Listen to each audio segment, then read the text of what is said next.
नाही, आजारी असतील अण्णा हजारे साहेब आणि थोडं बीजेपीची सत्ता आली त्यामुळे ते आता काही आंदोलन करणार नाही. बीजेपीची सत्ता नसती तेव्हा ते आंदोलन करत असतात. आता तब्येती डाऊन असेल आणि सत्ता बीजेपीची आली आहे त्यामुळे आता त्यांना खूप काही कष्ट करावे लागणार नाही बीजेपीची सत्ता आणण्यासाठी.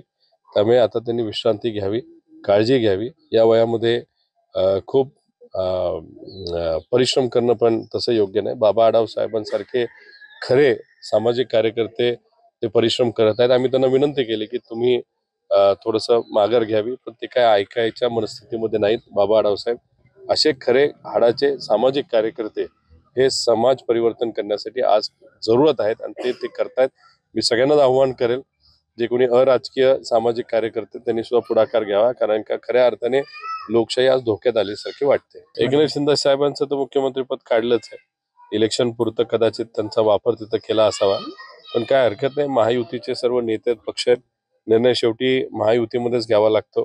आकडेवारी अशी आली आहे की अजितदादांनी अडचणीत आणण्याचा प्रयत्न भाजपला केला तर एकनाथ शिंदे साहेबांची चांदी आहे. एकनाथ शिंदे साहेबांनी अडचणीत आणण्याचा प्रयत्न भाजपला केला तर अजितदादांची चांदी आहे. आणि ह्या दोघांना त्या गोष्टी माहिती असल्यामुळे ऐकण्याशिवाय दुसरा पर्याय नाही. हे भाजपलाही माहिती नाही, दोघांनाही माहिती. त्यामुळे मला असं वाटत होतं एकनाथ शिंदे साहेबांना एक वर्षभर कुठेतरी संधी दिली जाईल, पण तसं काय होईल असं वाटत नाही.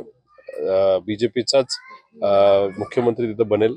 लोकांमध्ये चर्चा आहे की पंकजाताईंना संधी तिथं दिली जाईल. बघूया काय होतंय त्याबाबत. चांगली गोष्ट आहे, त्यांनी फेर तपासणीची मागणी तिथं केलेली आहे. मग कुठंतरी अप्रत्यक्षपणे आव्हान हे अमित शहांना, मोदींना आणि देवेंद्र फडणवीसांना राम शिंदे सरांनी केलेलं आहे. चांगली गोष्ट आहे. काय करायचं करा, मोजा. त्याच्यात काही केलं तरी व्हीव्हीपॅट मध्ये काही गोंधळ आहे असं मला वाटत नाही.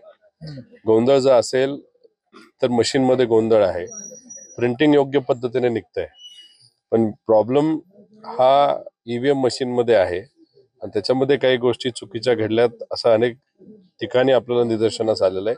त्याचा खोलात जाऊन अभ्यास करावा लागेल. पण व्हीव्हीपॅट मोजून व्हीव्हीपॅटचा जो काही रिझल्ट आहे तो सेमच येईल असं मला वाटतं.